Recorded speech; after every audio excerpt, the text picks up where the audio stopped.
dan salam sejahtera. So, untuk video kali ini saya akan bagi penerangan serba sedikit berkenaan dengan soalan case study bagi kod khusus DBM 30033 dan DBM 30043. Okay, so ini adalah instruction bagi kita punya case study. So, instruction yang pertama adalah form a group of 3 to 4 people and then write a complete report of a case study for subtopic central of tendency and dispersion related to sustainable technologies. Okay, and then the report should include introduction, minimum number of data is 30, construct frequency distribution table, measures of central tendency and dispersion, interpret central tendency by using graph, conclusion, discussion and recommendation, references, Q&A session with lecturer. Okay, report progress lah. Kalau ada Gantt chart ni lebih cantik. Okay, and then format report must be tight except for the graph. So graph ni guna kertas graph lukis manual lah. And then cover page, and then list of content, dan awak punya report tu mesti menggunakan Times New Roman, font 12 dan spacing 1.5 dan jangan lupa justify. Okay, so macam mana nak dapatkan data untuk kita punya case study? Okay, so kita boleh, apa yang saya boleh tunjukkan dekat sini, okay, awak boleh search dekat Google data.gov.my ni. Okay, ambil je link yang pertama ni, total data terbuka ni. Bila awak klik sini, dia akan keluar macam ni lah, ni dia punya front page. Okay, so bila klik dekat sini, awak kena carilah tajuk yang awak nak buat untuk case study. Okay, kalau ikutkan dekat sini, related to sustainable technologies. Okay, so awak boleh search lah antara tajuk-tajuk ataupun apa contoh-contoh sustainable technologies. Okay, apa yang saya bagi ni hanyalah contoh. Alright, so contohnya saya nak cari data berkenaan dengan kita semula dan pengurusan sisa. Okay, so awak boleh klik dekat sini. Okay, bila awak klik akan keluarlah beberapa data yang berkaitan dengan keyword kita masukkan tadi. Okay, so saya ambil yang pertama ni, kutipan sisa kitar semula. Okay, dan dekat dalam ni pun akan ada beberapa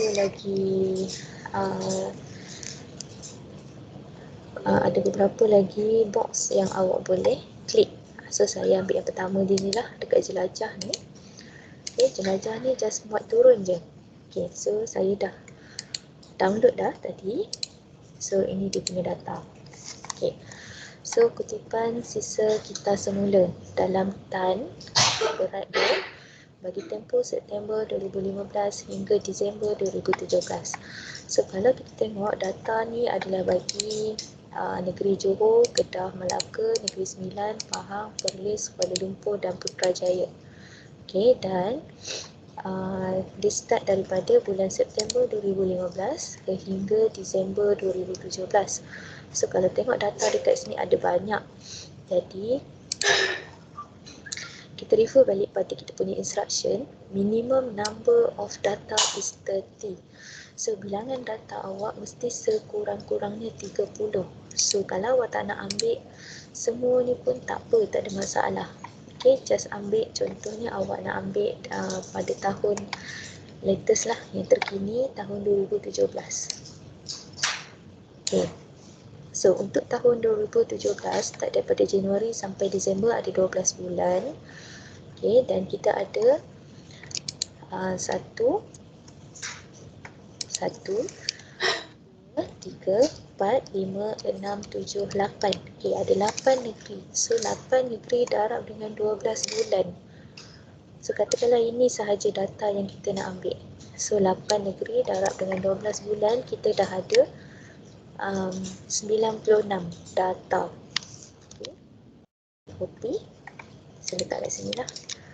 Okay, so data yang kita ada sekarang ni adalah 96 bilangan data kita ni.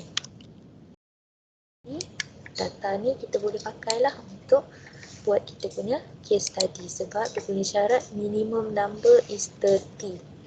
So sekurang-kurangnya 30. Jadi dekat sini awak dah ada 96 data. So bolehlah.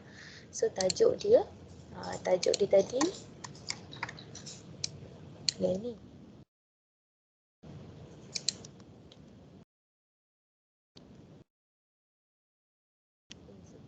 Dan sisa sekitar semula bagi tempoh September 2015 hingga Disember 2017. So kita boleh tukarlah sebab tadi saya cuma ambil daripada Januari hingga Disember 2017.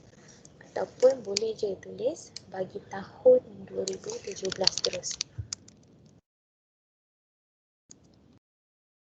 Itulah. Okay, dan dekat atas ni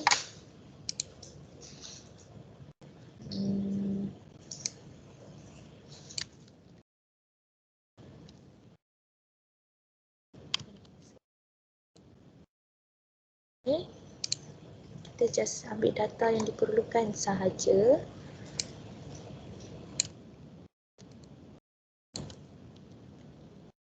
So data yang kita guna sekarang ni adalah bagi tahun 2017. So inilah data yang awak akan guna untuk case study. Ini contoh ya. Okay. So data ini bolehlah masukkan di dalam awak. Contoh macam ni.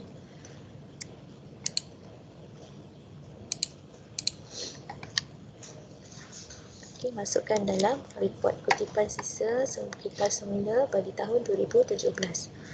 Okay, and then daripada data yang ada ni, kita boleh construct frequency distribution table dulu. Okay, sebab dekat dalam ni ada construct frequency table. Okay, so untuk construct frequency table ni boleh tengok video saya yang sebelum ni berkenaan dengan frequency distribution table. Okay, selepas awak dah construct frequency distribution, okay, daripada frequency distribution table awak perlu measures of central tendency and dispersion. Kena cari nilai-nilai ini. Okay, so dalam kita punya syllabus, okay, kalau tengok contoh sekejap syllabus untuk DBM 30033. Okay, untuk 30043 pun sama je sebenarnya. Untuk chapter 1 je. Okay, compute central tendency and dispersion. So sebenarnya awak kena calculate mean, median and mode. Okay, so apa yang perlu ada dekat sini sebenarnya?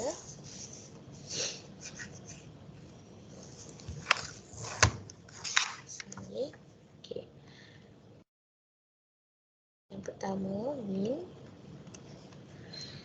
median, mode. Okay. And then kita ada juga mean deviation, variance and standard deviation. Okay. Mean deviation, variance dan standard deviation.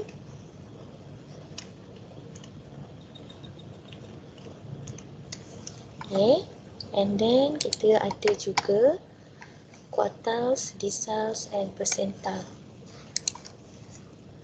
Okay, yang ketujuh quartiles, yang ke-8 deciles, yang ke-9 percentile. Okay, so semua ni awak perlu tunjukkanlah di dalam awak punya report by using formula. Mean, median, mode, mean deviation, variance, standard deviation. Quartile, decile and percentile ni awak tentukan sendirilah awak nak kira percentile ataupun quartile yang keberapa. Okay, quartile selalunya kita akan kira Q1, Q3 dan juga IQR, interquartile range. So tunjuklah tiga-tiga ni. Okay, and then misal contoh you nak cari D4 ataupun you nak cari D6 atau apa-apa lah, di sel yang keberapa terpunanglah pada kumpulan awak. Okay, bagi satu contoh pun dah cukup. Okay, and then persental pun sama. Contoh you nak tengok P70, kira P70. Okay, kalau nak kira P67 pun boleh terpulang. Okay, so ada 9 benda yang awak kena tunjuk di dalam report. Yang ini kira menggunakan formula. Okay, and then next, interpret central tendency by using graph. Okay, so kalau menggunakan graph, kita ada, okay, untuk graph, yang boleh awak tunjuk menggunakan graph, yang pertama adalah median, and then mode. Okay, median, mode, and then yang bawah ni, yang quartile, decile, percentile ni. Okay, quartile, decile, and percentile. So kalau boleh, quartile ni awak kira tadi guna formula Q1, Q3. So dekat dalam graf pun tunjuk Q1, Q3 lah. Kita nak tengok sama tak, tally tak. Okay, decile pun sama. Kalau tadi guna formula awak cari D4. Jadi dekat graf pun tunjuk jugalah macam mana dapatkan D4 tu. Dan percentile, kalau tadi awak kira menggunakan formula cari P70. So dekat graf pun tunjuk menggunakan, tunjuk macam mana nak cari P70. Okay, and then lepas dah selesai formula dengan graf ni, letaklah conclusion, discussion and recommendation. And then references. References ni awak boleh letak dekat mana data yang awak cari tadi. Okay, data ni awak boleh, kalau macam saya akan letak ni lah, data.gov.my. Dan juga kalau tengok pada ni, data yang dah download ni tadi, sebenarnya dia daripada SW Corp. Okay, boleh letak jugalah reference. Lepas tu kalau awak ada, contohnya awak ada reference lain daripada buku ke, daripada nota-nota praktikal yang lecturer awak bagi ke, bolehlah letak di bahagian references. Okay, and then Q&A session with lecturer. Pastikan ada sesi perbincangan lah bersama lecturer. Dan kalau boleh setiap kali sesi perbincangan tu letak dalam awak punya Gantt chart supaya nampak dengan kemas dia punya progress. Okay, so saya rasa itu sahajalah. Okay, itu sahaja yang saya nak terangkan berkenaan dengan case study. Okay, dan sebelum saya lupa, make sure that awak punya case study tu untuk mendapatkan markah yang baik, okay, make sure awak sentiasa refer balik pada rubrik. Okay, rubrik untuk case study. Yang tadi soalan, tadi instruction, arahan. Yang ini adalah rubrik. So, markah akan diberi berdasarkan rubrik ini. Okay, so itu sahaja. Terima kasih. Assalamualaikum.